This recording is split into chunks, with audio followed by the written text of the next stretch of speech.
We're not going to worry about that right now. Hello, everybody. Welcome back to Let's Play Hearts of Iron 4, the New Order's Island. Let us continue on from where we last left off. So, we've got the Archbishop of Dublin. We're getting a little bit more support from the Nationalists, and we're still one big old party. Got some political power, a little bit of stability. All of that sounds great to me. What do we have in our trees here? We could do a little bit more funding. We have 4.5 million. We have 4 million here as well. So we could request some funding. Investor approval decreased by 7.5%. Investor presence in the economy will increase by 2%. I mean, right now they got 65%, which currently affects our needed consumer goods with 4.5. Honestly, that's not really that bad. The Gibraltar Dam was removed. Okay. Because I remember that was a big part of the Iberian campaign we did in New Order, however long ago that was. Okay, the Prime Minister of Australia's designs. Again, I don't want to see if I don't want to suppress these guys if I can avoid it, at least for right now. I think they get Paris in the war with, at some point, Burgundy invades France. I know that. What was it? Leaves prison breakout. And what do we need? We need some political power to get this stuff done. Raise officer salaries. What do you do for us? Greater opinion, less corrupt, increase administration spending by 2.5%. You know what? That's fine. They're friendly, and, you know, they're still a little bit corrupt. But, you know, you can't get rid of all corruption all the time. Okay, Castro has consolidated his power. What's going on over in the rest of the world? We got Canada, we got the United States, currently led by Richard Nixon. I think they had East Paris. Yeah, there we go. Where do you think you're going? McTiernan, badge number 2378. The young guard officer said as he showed his identification at the checkpoint. I'm here to patrol the neighborhood. The senior guard officer looked at his identification and said, "You don't know how this works, do you?" "I'm sorry, sir? Your neighborhood's a no-go zone. The UVF is too strong in the area, and if you go in alone, you won't be coming back. All law enforcement activity suspended. We have strict orders not to go inside without precautions." "No law enforcement, but how do we keep it under control?" "UVF does mostly," said the senior guard officer. "They take care of the small stuff, like kneecapping drug dealers and making sure nobody does any serious hooliganism. And if we absolutely have to go in, we can do it with some armored cars and soldiers. But walking around the park twirling your billy club is not going to happen." "Then what do I do if my neighborhood is run by the Proddies?" "Go back to your HQ and play cards until the next car bomb. And maybe your landlord will drop your rent if you agree to walk around their properties while in uniform. That's all I have to offer, Sonny." Sometimes 26 and 6 doesn't make 1. Okay, so Tuan has taken control of the Vietnamese government. Yeah, we don't really, I think, care about what happens too much in Asia. Like, what happens with Japan doesn't really affect us too much. Assuming, of course, they don't start a nuclear war with either Germany or the United States, at which point, I guess it does affect us. Hey, but guess what? We're still one party, guys. We're still one party. So let us begin with the Finance Bill of 1962. Getting some money, I think, makes sense. Not that Ireland right now is... We're not rich, but we're not that poor. Okay? We're not that poor. We have 82 political power. I mean, stability's up to 50%. I mean, it's pretty neutral. Minimum wage, pensions, there will be bloodshed. Poverty rate is not doing great, I will admit. So maybe we do have some economic issues in the country. But how bad is poverty really? I think it's in this tree here. Economic policies. Social policies. I'm not too sure. I don't know. Gender rights, penal system, healthcare. We have low subsidies, trinket pensions. I guess it'd probably be an economy, right? For, fresh out the presses. Count our pennies.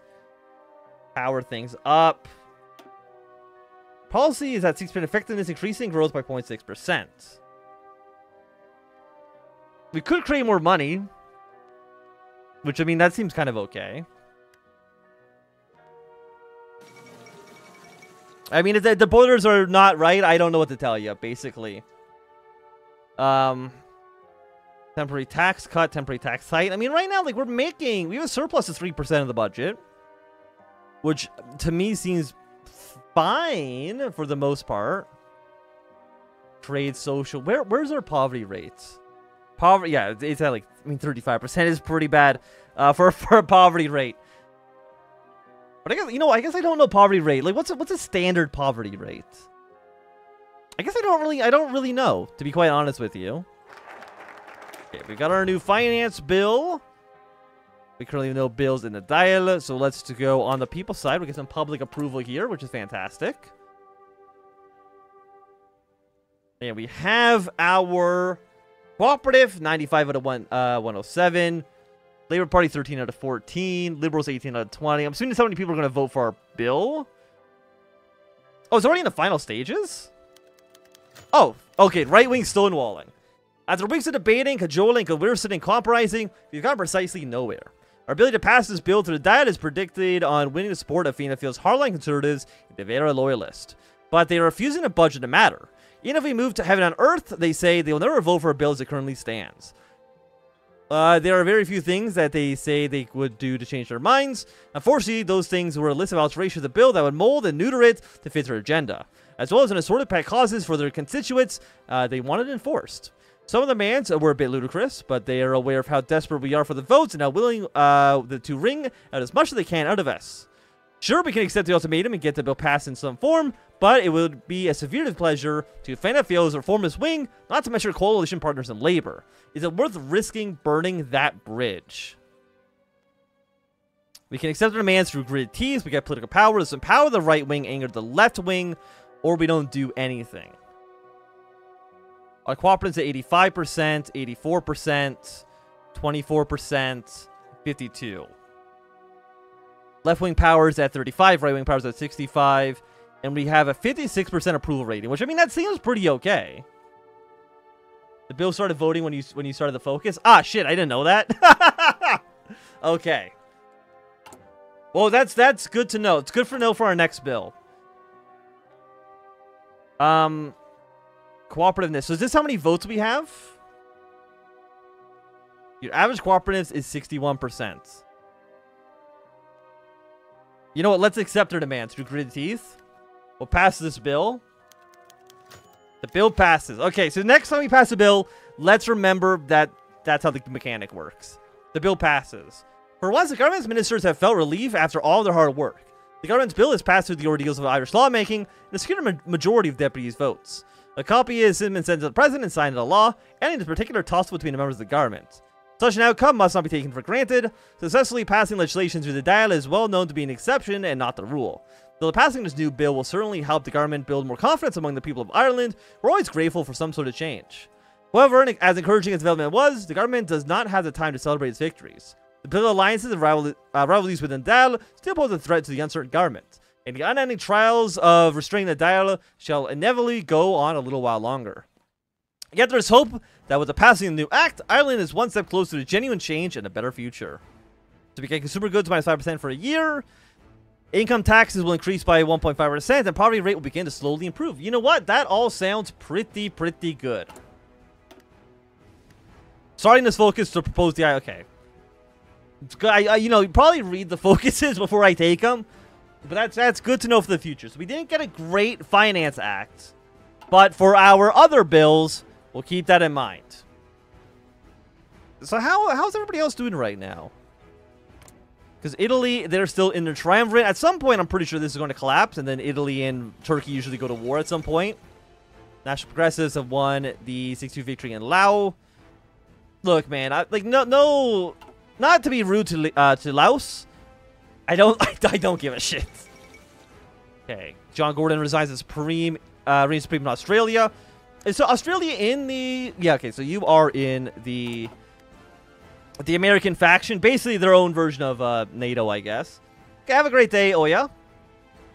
Go play some Arma. Arma's one of those games that I feel like I would like, but I've just never gotten around to actually playing. I don't think I'd be very good at it either. Consumer goods. Okay, consumer goods gone up. Vacuum tube computing's also nice. Okay, what we really want is just admin office's policy effect coverage. You know, that sounds pretty good. Prison efficiency, hospital efficiency. Let's get hospitals upgraded as well. I like how, okay, so they have changed research in the new order. So they have some researches here that are actually useful for not just military stuff, which I'm thinking is very, very nice. Okay, so Tito's taken over in Yugoslavia. I'm sure that's going to go great for you. If you look at ideology here, so we got Yugoslavia, who is now communist, surrounded by fascist, more look, all I'm gonna say, Tito, is, you know, you've got the guts, you got the gumption. I can't see it working out too well for you in the long run, but, you know, go off, king. Okay, we do have doctrine available. Let's go with combined operations. I think that seems okay. And what do you want to take now? We got the labor protection, religious education bill, or the IECC. Let's go with the IECC first. So that's going to get immediately sent into here. 92 out of 107. Labour Party is not a fan of this. The bill will radicalize. We will gain support of 5 right-wing TDs, but lose support from 3 left-wing TDs. 2 Labour, 1 Liberal. So again, I'm assuming these are our votes. 30 out of 30, 40 out of 43, 5. I mean, it looks like we have the votes. Will be done every 28 days. The Nationalists won't like this. We get 4 votes. But I don't think I need the votes. Because right now we're at 70. Yeah, this adds up to 92. So, like, we should have the votes for this. Unless I'm mistaken. We could radicalize it. Which is maybe good. The bill is currently non-radical and is right-wing. Passing the bill will increase production unit count and increase our consumer goods use. The bill needs 96 TDs supporting it. Okay, so we can't just have a majority. We need to have a certain amount. Okay, so we need 4 more votes. If we radicalize it, our vote increases by 2 because we gain 5, we lose 3. Empower, cooperate. North Irish terrorists won't like this. We could maybe reduce police. The NIC won't like this. Empower this wing, better cooperate with this party. Or we get 3 more people to support us. Well, we need 6? We need 4. So 3 is not going to be enough. Let's encourage the liberals. It gets up to 95. And if I were to encourage you, we get 3. We could. Let's just get some moderates up a little bit more support here as well. Because you get 4, you get 3. Encourage the moderates. There we go. So we should. Yeah, we now have the votes. Excellent. We can pass the IECC bill. And the late night talks. Oliver J. Fangen walks through the dimly lit streets of Dublin, smoking a cigarette. It was a Duran brand. He shook his head as he took a breath of it, smoke flowing out of his mouth. This is the one thing he missed ever since the end of the war. Not American soda or Canadian whiskey. What he truly missed had been American cigarettes. Instead, all they had was cheap German ones that barely lasted in the wind. As they got close to the pub, he stomped out the cigarette and headed inside. A meeting was occurring between the leaders of the Monterey Reform Party. As he walked indoors, he was greeted with the warmth of a fireplace in the middle. The bartender was talking with a few customers, not paying attention to the new arrival. Instead, he walked to a booth where he had some associates sitting. He shook their hand and sat down. At the table had been a few pints of Guinness and some scattered papers. He took a look at them. Inside of them had been mostly economic plans, however some of them had also been plans to distribute fires under the guise of Lemus himself. They talked for a while, different subjects ranging from the best ways to spread these flyers to how they would remove the last Jews of Ireland off the island entirely. Flanagan told the men not to get ahead of themselves. They would need to win the election first, and even then they would need to gain support from the people of Ireland. The group of Fianna Fáil has, on the contrary, seemed nearly unbreakable. But to Flanagan, it was just another weakness to exploit. The night concluded with a toast to the party, and each of the men went their separate ways. So you are the Monetary Reform Party. Which party are you? You're the ICG, IRA, IILP, the FG. Are you even one of the parties in our government? Or like listed here? You might, I guess you could be. There's still like 2 ideologies that are not listed here. I guess you could be either National Socialist or the Burgundian system. The Labour TD denounces us. Considering our current bill to be far too step to the right, the Labour has announced that it will not be receiving his support. Okay, fine. But we're still at 97. Like, the numbers are still looking good. We're still happy with these results. Big thumbs up from me. Let's pass this bill. So we have about a month left to go for this to pass. But, you know, I'm going to change Ireland for the better. We're going to get laws passed. We're going to make Ireland prosperous. Or at least as prosperous as I can possibly get it. I believe in myself. I believe in the people of Ireland. And I believe in the government of Ireland to do the right thing here. Hopefully. Beata wins the 1962 Peruvian elections. Someone has opposed the Colombian government. And there's wars going on in the middle of Russia. But that's fine. So, I mean, Colombia right now, they are, I think, about to break into civil war between the Revolutionary Union, the government of Colombia, as well as New Granada. I guess, I mean, who do we support? I mean, that's a great question. I don't really know if we really support any of those factions. Because here's the thing, like, Ireland, we want to be our own nation. We don't want to we don't want to be basically a German puppet state, which is kind of what we are right now. We want to try to break free from that mold. If we're able to. Okay, so we have about a year on this new hospital being built, which I'm happy to see. We have $4 million $4 million currently. We have $4.5 million here. We could try to expand our industry here a little bit. And Recalc severely injured in Kiev bombing. Gladio installed in Argentina. The collapse of Triumvirate. Okay, we knew all of these things were going to happen. And the bill has passed. For once, the government... I think this is the exact same event. Is it the same? Yeah, no, this is the exact same. Okay. So economy become more centralized. Construction speed goes up. We get an extra production unit. We get more consumer goods. Or I guess we need less consumer goods. All of that are things I am happy to see. And with the passing of the IECC bill, I think this is going to be a good time for us to end off this episode. So if you enjoyed, thumbs up. Not enjoying, thumbs down. You want to see more, subscribe, and goodbye.